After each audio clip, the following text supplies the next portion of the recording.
Patton is the last name of a general from World War II, and later his time his time during the war was made into a movie from 1970, and it was probably the most well-received film of 1970.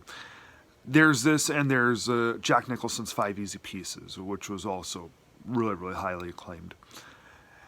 And there was MASH, also in 1970.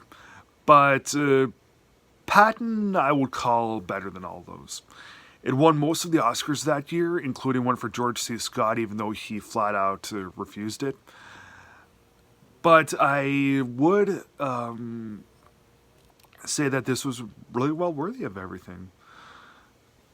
Is it really the best film of 1970? No, I just thought there was just a couple things better out there, like Le Boucher and Woodstock. But, that's fine. It's fine. I like Patton winning all of its Oscars. No, that's good stuff. So, the movie is, it is a war movie, and it, on the surface, it looks kind of standard. War and, trying to make the Americans win.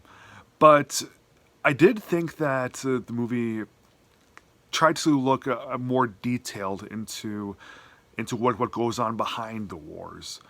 I mean, yes, we do get lots of cool battle scenes, but yeah, it's more about what goes on behind the wars and what it's more detailed about that instead of it being just purely battles. But the battles, they are really, really well done. And even whenever there's not any cool fight scene, the general scope of this epic is just amazing. Whether it's being outside and seeing a nice bright blue sky, or inside and seeing some cool interiors, it's just cool. However you visually see this movie superficially, because we get as I said, the scope of this film, excellent. But the movie will forever be remembered as George C. Scott's magnum opus. He is just amazing in this. Yes, in 1970 we had Jack Nicholson doing Five Easy Pieces, but yeah, George C. Scott was better in this. We get more layers to him than we do with Nicholson, and he's more magnetic. He's more commanding on screen. He just grabs you by the collar and just pulls you right in. I love that about his performance in this. And this is one of those few war films that really hinges on really one performance. I mean, sure, you have other things like The Hurt Locker, which also is mostly just about Jeremy Renner.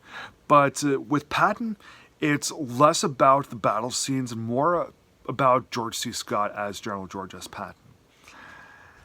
And apparently, from what I've heard and seen,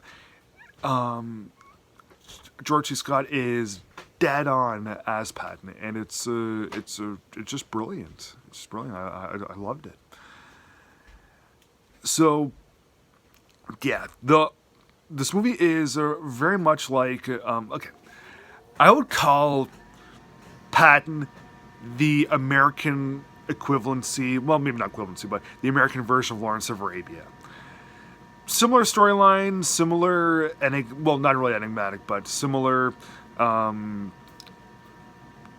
giant rebellious leader. Similar in scope, similar with how the enemies are depicted. But Patton's just simply not as good. I mean, Lawrence of Arabia is way off the charts. Patton, on the other hand, is it meets the level of true greatness that one must possess in order to make a film with the general scope and greatness that was required for this. So, Patton is literally a perfect film, I would say. Not really any flaws in it. If there are, I'd have to watch it again. I was just drawn so deep into it that I just ignored any sort of flaw that happened.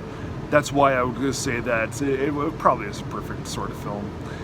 So I would call George C. Scott's performance in this the first great performance of the decade. Sure, he got beaten out later on, but later on in the decade. But in 1970, this was the best. I'm going to give Patton from 1970 4 stars out of 4. Please subscribe.